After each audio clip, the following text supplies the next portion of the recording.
할렐루야. 네, 오늘 말씀은 이제 에스라와 함께 돌아온 그 백성들에 대해서, 그리고 그 무리 중에 돌아오려고 할 때 그 무리 중에 레위 사람들이 없어서 하나님의 성전에서 일할 레위 사람을 찾아서 그들을 또 데리고 오고, 그래서 데리고 와서 데려오는 그 여정, 그 5달 동안의 그 여정에 대하여, 그리고 성전에 바친 예물, 이런 내용들이 바로 오늘 8장에 있는 내용입니다. 이제 아닥사스다 1절에 보니까 아닥사스다 왕이 왕위에 있을 때라고 이렇게 시작합니다. 우리가 이 페르시아의 왕들에 대하여 우리가 배웠지만, 아닥사스다 왕 위에는 크세르크세스 아하수에로라는 왕이 있었습니다. 이 아하수에로라는 왕은 어떤 왕이냐면은 바로 우리가 성경의 에스더서를 보면은 에스더의 남편이 되겠습니다. 아하수에로 왕이 이제 그 새로운 왕비를 구할 때 그 왕비를 위해서 전국의 모든 사람들 중에서 뽑은 여성들을 보내어서 누가 왕비가 될 건가 했었을 때 바로 이 에스더가 이 아하수에로의 왕비가 되었죠. 이 아하수에로의 왕비가 되었을 때 일어난 사건이 뭡니까?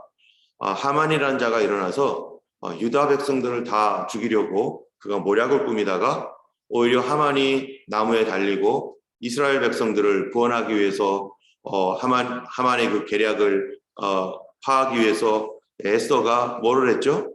바로 죽으면 죽으리이다 라고 해서 금식하고 하나님께 나아가서 그래서 결국 하나님께서 하만의 모략과 하만의 계획을 파괴시키시고 이스라엘 백성들이 구원을 얻게 하여서, 그래서 이스라엘 온 그 땅에 사는 모든 이스라엘 사람들이 용기를 얻고 기쁨을 얻어서, 그래서 그것을 기념하는 절기가, 그들이 구원받은 절기가 생겼는데 그게 불임절입니다. 때문에 그 이후에 이스라엘은 어떻게 했어요? 이 에스더가 왕비로 있고 아하수에로가 왕으로 있는 그 기간 동안에 이스라엘 사람들이 그 다른 민족, 많은 민족들이 포로로 되어 끌려와 있기도 하고, 많은 민족들이 페르시아 그 영내에 살고 있는데 이스라엘 민족, 유다 민족은 어떻게 했어요? 다른 민족들보다 훨씬 더 그 지위가 높고 또 대우를 잘 받고, 그리고 왕비가 그들의 민족이기 때문에 많은 편의가 많이 있었을 것입니다. 그런 가운데 이제 시간이 지나고 또 유다 백성들이 점점 강성해지고 있을 때 이제 그 아하수에로가 죽고 그 다음에 왕 아닥사스다가 왕이 되죠. 오늘 8장 1절에 아닥사스다가 왕위에 있을 때 이제 어떤 일이 생겼는가? 나와 함께 바벨론에서 올라온 족장들과 그들의 계보는 이러하니라 라고 한 것처럼, 이 아닥사스다 왕 때 에스라가 있었는데 이 아닥사스다 왕이 뭐를 허락한 거예요? 에스라와 함께 제2차 포로 귀환, 너희들 이스라엘 사람들, 유다 사람들 중에 다시 자기네 나라로 가서 그 나라를 건설할 사람들 가거라. 갈 때 에스라가 대장이 되어가지고 에스라가 사람들을 데리고 가도록 이 아닥사스다 왕이 허락을 했습니다. 이럴 때 여기에 이제 2절부터 비느하스 자손 중 게르솜 이다말 어쩌고 하면서 쭉 사람들을 14절까지 비구의 자손 중에서는 우대와 삽부신이 그와 함께 있는 남자가 70명이었느니라 해가지고요. 그때 약 1775명 정도가 이렇게 이제 구성이 돼가지고 이제 예루살렘으로 다시 그 나라에서 돌아가는 걸로 되어 있습니다. 여러분, 돌아가는 게 쉽겠습니까?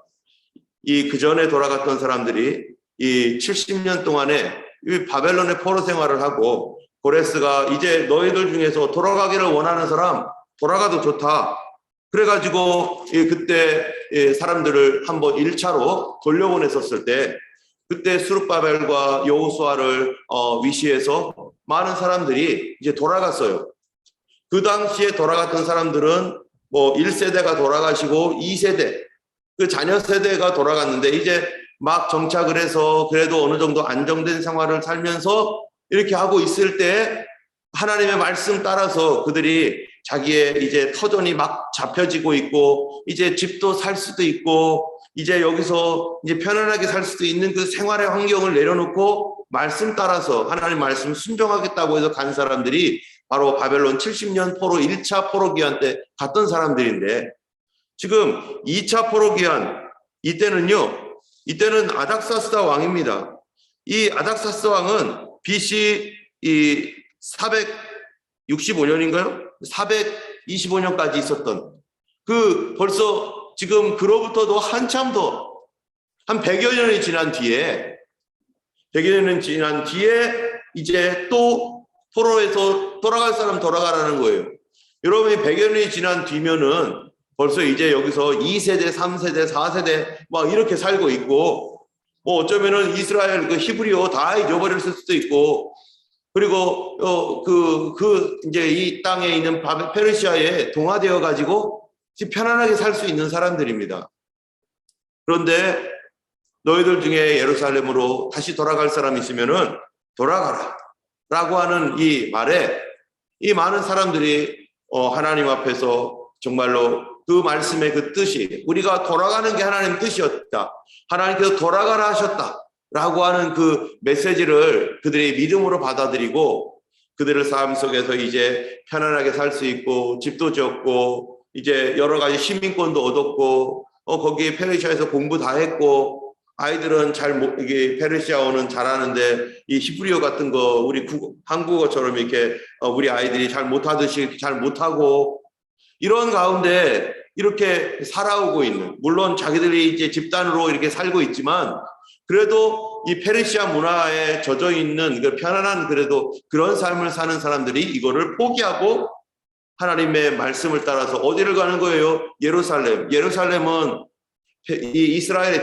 이 세계의 중심지도 아닙니다. 예루살렘은 아직도 성벽이 건축되지 않았어요. 성전은 건축되어 가지고 예배를 드리고 있고, 그리고 그런데 문제는 또 하나님 말씀을 잘 몰라요, 사람들이. 거기에서 제사장도 있고 레위인도 있지만 성전 예배가 제대로 되어지고 있는가? 꼭 그렇지도 않습니다. 거기 가면은 아직 폐허가 되어 있는 그런 것들 다 건설되지 못해가지고 성벽이 없는, 그래가지고 언제든지 적군이 쳐들어오거나 누가 이렇게 도둑질을 하려고 하면은, 예루살렘은 성벽이 없으니까 그냥 당할 수밖에 없는 위험한, 아직은 이 후진국이죠. 그런 곳으로 돌아가야 되는 이 상황에서 사람들이 돌아가기로 결심한 거예요. 쉽지 않은 것이죠. 그런데 여기에 문제가 뭐 있는데, 15절에 보니까 내가 무리를 아하와로 흐르는 강가에 모으고 거기서 3일 동안 장막에 머물며 백성과 제사장들을 살핀즉 그 중에 레위 자손이 한 사람도 없는지라. 레위 자손은 뭐 하는 사람들입니까? 성전에서 봉사하는 사람이에요. 이 사람들은 하나님 말씀을 가르쳐야 되고 성전을 봉사하고 그런 일들을 해야 되는데 단 한 사람도 레위 사람은 없는 거예요. 아니, 이스라엘에 많은 족속들이 있는데 그 족속들에서 여기서 보면은 무슨 족속, 무슨 자손 해가지고 이렇게 모여 있는데 레위 자손은 없어요. 여러분, 레위 자손은 돌아가면 할 일이 딱 정해져 있죠? 그 사람들 뭐 해야 됩니까? 그 사람들은 거기 성전에서 봉사해야 돼요. 제사장들을 도와줘야 되고요.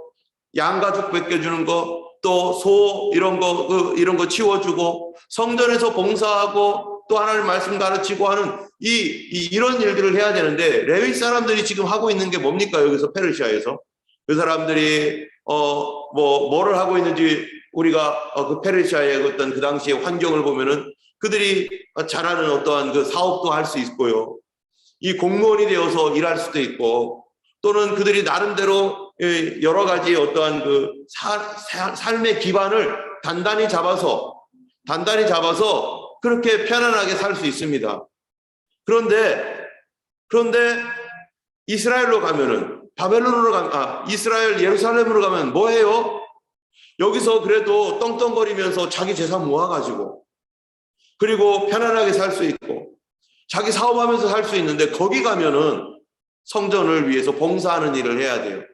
그리고 그들에게는 뭐도 안 줘요? 땅도 안 줘요. 레위인들에게는 무엇이 그들의 기업입니까? 여호와 하나님이 그들의 기업이기 때문에 그들에게는 땅도 분배도 해주지 않았습니다. 그들은 그냥 성전에서 봉사하고 또 이스라엘 지경에서 이스라엘 사람들이 준 땅들을 그들이 11조를 낸 것을 가지고 그들은 그거 먹고 살아야 되고, 그런데 지금 이스라엘에 있는 사람들은 삶이 어떻게 했어요? 아직까지도 이 성벽도 없는 곳이기 때문에 11조를 가지고서 그들이 생활하기에는 부족하고 너무나 안 되는 거죠. 그들의 성전 봉사하는 일은 고생을 하러 가는 거예요. 지금 여기에서는 그런 거 다 필요 없어요. 이 사람들은 지금 사명자입니다. 그들은 하나님께 부름을 받은 사역자들이에요.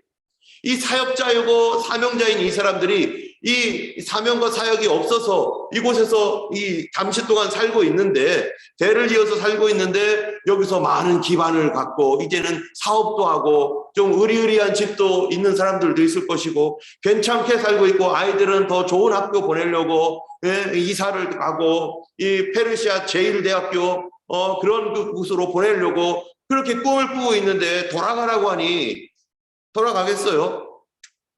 단 한 사람도 없는 거예요. 고생하러 돌아가는데. 여러분, 우리가 이 땅에 우리가 살면서요, 우리 모두가 하나님께 부름이 있습니다. 각 사람마다 사명의 부름이 있어요. 어떤 사람은 사업을 하는 사람, 어떤 사람은 높은 관직에 올라서 정치를 해가지고 그래서 이 땅을 이렇게 다스려야 될 사람, 어떤 사람은 주의 종으로 하나님 앞에서 정말로 교회를 섬기고 봉사해야 될 사람, 교회 안에서도 각종 여러 가지 자기의 그리스도의 몸을 섬기기 위한 그 자기의 사역과 사명들을 다 가지고 있고 그거를 준비해 가고 있고, 어떤 사람은 선교사로 이렇게 막 여러 가지 하고 있습니다. 그런데 그 사명을 할 수 있는 여건이 안 돼가지고 교회가 없어서 이렇게 다 내려놓고 이제는 그냥 그런 거 상관없이 이렇게 편안하게 살고 있고 그 괜찮은 집에서 잘 살고 있는데 뭐를 잊어버렸어요? 사명을 잊고 살고 있는데, 이제 여러분 사명대로 삽시다. 하나님 부르신 부름 따라 삽시다 했더니요, 어떻게 하는 거예요? 아유, 이 생활 편한데. 이 생활 편한데 뭐 하러 가? 나 그런 거 안 하고 그냥 여기서 편안하게 그냥 숨어서 그냥 교회나 다니고 그럴 거야. 나 옛날에 하나님께 이런 부름이 있었지만 이제 여기서 생활하기 편하고 좋으니까 나 그런 거 안 할 거야, 나는. 이러고 있는 거나 마찬가지예요. 여러분, 사명을 잃은 사람은 목적을 잃어버리고 내가 해야 할 일이 뭔지 모르니까 어떻게 삽니까? 돈 벌며 사는 거예요. 돈 버는 일이 우선이 되는 거예요. 우리의 이 세상 일이 우선이 되는 거예요. 하나님의 일이 아니라. 하나님께서 우리를 부르신 부름은 우리를 무엇을 위해서 부르셨나? 예수님이 십자가에 달려 죽으시고 나를 그 보혈의 피로 구원하신 이유는 무엇입니까?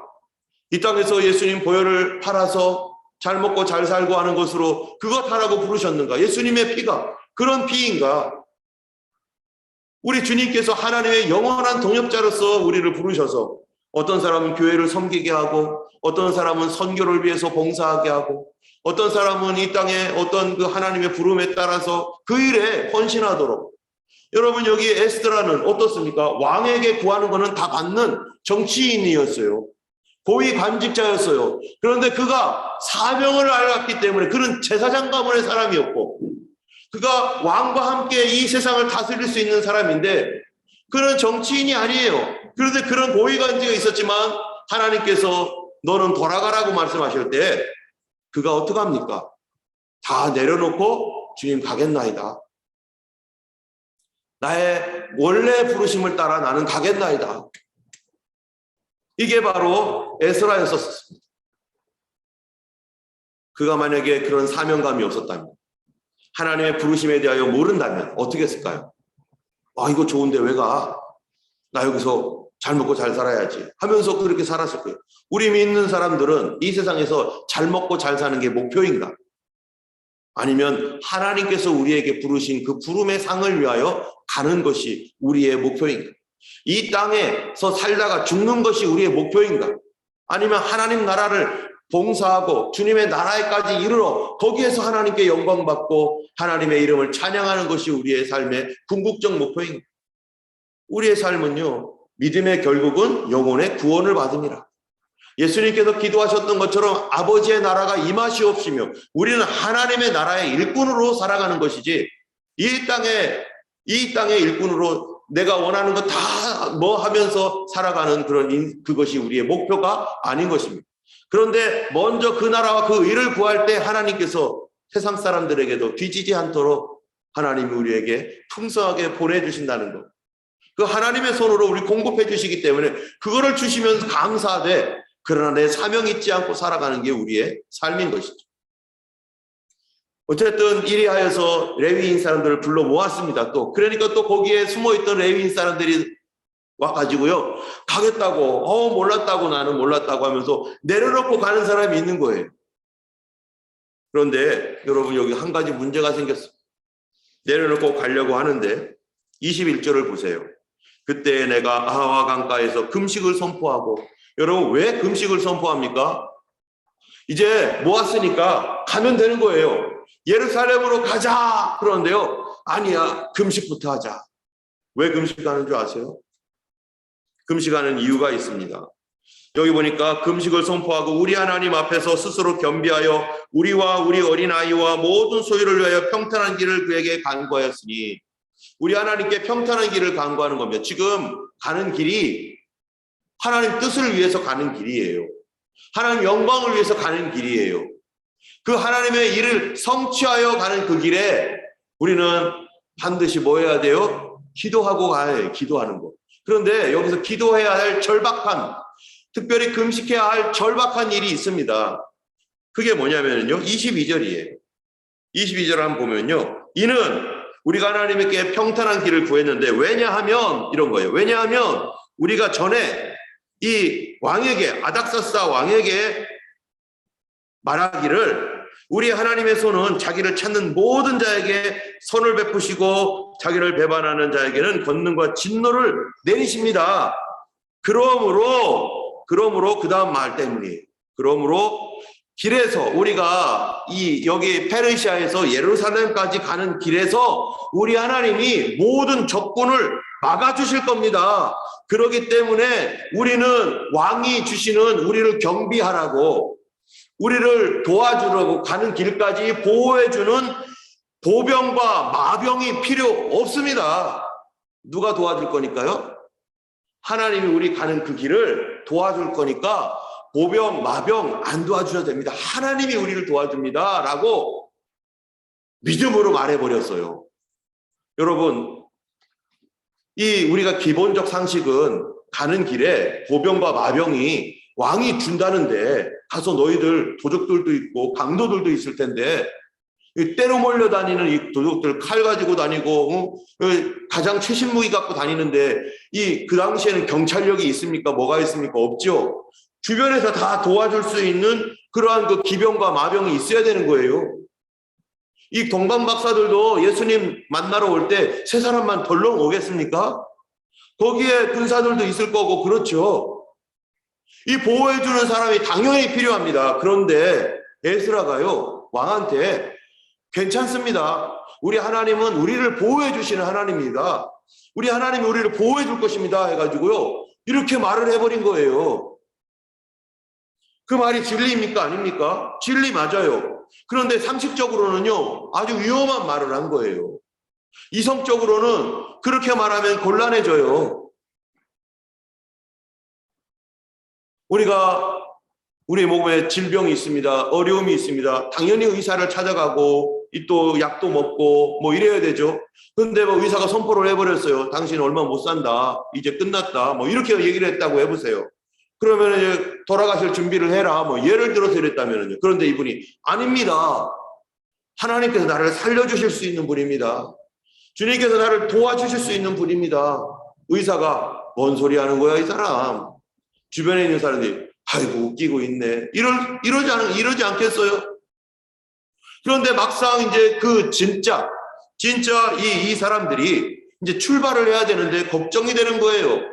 뭐가요? 길에 매복한 군사들이 있을 수도 있고, 자기들을 털려고 강도들이 매복되어 있을 수 있고, 그러니까 자기가 괜찮습니다. 하나님이 우리를 도와줍니다. 하나님이 역사하십니다.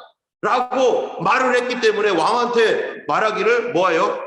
보병과 마병을 왕에게 구하기를 부끄러워하였습니다. 왕한테 이런 거 하나님 못 믿고 보병, 마병 이 도와달라고 이렇게 부탁하는 게 마치 말을 이중인격인 것 같죠. 그러니까 자기가 했던 우리 하나님 우리를 도와줄 거예요. 하나님 함께 하실 거예요. 이렇게 늘 말해왔는데 하나님 도움보다는 이거를 구해야 되는데 그러니까 그가 하는 일이 뭡니까? 하나님 내가 이렇게 믿음으로 말했나이다. 이거는 상식적으로 있을 수 없습니다. 그러니 주님 내가 믿음으로 말했는데요. 주님 도와주세요. 해가지고 그때 하는 게 뭐예요? 우리 마음을 겸비하게 하고 하나님의 도움을 진심으로 구하면서 그리고 하나님께 금식하는 하나님 도와주세요. 내가 어쩌자고 이런 말을 했는지 모르겠어요. 그런데 나 이거 취소하고 싶지 않아요. 우리 하나님의 이름을 위하여 우리 하나님 그러실 수 있는 전능한 하나님이십니다. 하나님 도와주세요 하고서 백성들에게 우리 금식하자. 우리 다 금식하자. 우리 하나님께서 우리를 도와주시도록 하나님께 간구하자. 그게 바로 겸비하는 거죠. 여러분 우리가 하나님 앞에 믿음으로 말했던 것들에 대하여서 정말로 세상에서는 상식적이지 않은 일이 있습니다. 그러나 우리 믿는 사람에게 뭐가 필요해요? 기적이 필요한 거죠. 우리가 어제 수요일 날 수요 성경 공부 때 얘기했지만 우리에게는 그 하나님께서 주신 자연 법칙이라는 게 있어요. 몸이 병이 들면 약도 먹어야 되고 이런 자연 법칙이 있습니다. 그러나 그거를 초월하는 하나님의 법칙도 있습니다. 자연 법칙만 있는 게 아니라 영적인 법칙도 있습니다. 때문에 우리가 자연 법칙에 대해서 더 이상 간구할 수 없을 때 하나님께 겸손하게 엎드려서 우리가 금식하는 거죠. 하나님 사람으로는 할 수 없습니다. 하나님 도와주셔야 됩니다. 그랬더니요 31절을 보세요. 31절에 그래서 출발을 합니다. 금식을 하고 하나님의 도움을 구하면서 첫째 달 12일에 우리가 아와 강을 떠나 예루살렘으로 갈새 우리 하나님의 손이 우리를 도우사 대적과 길에서 매복한 자의 손에서 건지신지라. 예, 예루살렘에 이르러 거기서 3일간 머무르고 제4일에 우리 하나님의 성전에서 은과 금, 지금 이 사람들이요 은금을 얼마나 많이 가지고 갑니까? 이 정보가 다 들어가는 거죠. 이스라엘 백성들이 은금을 가지고 간다. 그럼 정보하면은 여기저기서 그거를 탈취하려고 하는 사람들이 있을 텐데 그런데 그들이 금식한 거. 하나님 이 은금 하나님의 전에 바칠 겁니다. 이거. 그리고 우리 아이들까지 다 갑니다. 주님 돌봐주세요. 단 한 사람도 잃어버리지 않게 해주세요. 그리고 하나님께 금식하면서 대적과 길에서 매복한 자의 손에서 건지시옵소서. 우리 하나님께서 무사히 돌아오게 하셔서 여기에 있는 은금을 하나님께 다 바치는 겁니다. 여러분 우리가 하나님 앞에 겸비해야 될 것입니다. 우리 이번 다음 주부터 있을 2주간의 새벽기도 또 우리 저녁에 우리 함께하는 그런 기도 이런 기도 가운데 작년에도 그랬던 것 같아요. 작년에도 우리가 금식하며 하나님께 한 끼라도 우리 같이 금식합시다 해서 우리가 그렇게 금식해서 이 성도들 전체를 따져보니까 이 21끼 37에 20일 우리 일주일에 20일 21끼인데 그 21끼 전체 단 한 군데도 빠짐없이 다 그렇게 한 번씩 일주일에 한 번씩이라도 금식을 했었는데 우리가 고난주간에 하나님 앞에 우리 겸비하게 하나님 우리 교회를 도와주세요. 그리고 하나님 내가 사람들 앞에 믿음으로 선포한 게 있습니다. 주님이 믿음으로 선포한 것이 있는데 안 믿는 사람들이 그걸 보고 있는데 주님 도와주세요. 하나님 우리가 하나님 앞에 이렇게 믿음으로 말했습니다. 우리가 도와달라고 말할 수 없습니다. 하나님이 도와주세요 하는 마음으로 금식도 하면서 우리 주님께서 우리 교회의 이런 문제들도 우리 하나님께 나아가서 함께 금식하면서 겸비하게 우리 하나님의 능력의 손이 자연의 법칙도 만드신 하나님이시지만 또 그 모든 것들을 다스리시고 또 그 모든 것들 위에 계신 하나님께서 우리 성도들과 우리의 간구와 기도에 하나님이 응답하실 것입니다. 헬렌 성도님을 위해서도 금식하는 사람이 필요합니다. 하나님 헬렌 성도님을 고쳐주세요. 또 임재영 성도님이나 모든 다른 성도들을 위해서 우리가 그들을 위해 그들이 스스로 금식할 수 없을 때 우리가 대신 금식하며 하나님 믿음으로 선포합니다. 하나님 그들을 구원해 주시옵소서 하며 우리가 하나님 앞에 이렇게 겸비할 때 겸비한 곳에 사단이 역사 못합니다. 하나님은 겸손한 곳에 겸손한 자와 함께 하신다고 했습니다. 이 금식으로 겸비하게 나갈 때 악한 것들이 떠나가게 되고 우리 하나님께서 우리와 함께 하셔서 임마누엘 하시는 하나님 우리를 도와주실 줄로 믿습니다. 오늘도 주님과 동행하시고 그런 거룩하고 겸비한 하루 되기를 예수님의 이름으로 축원합니다.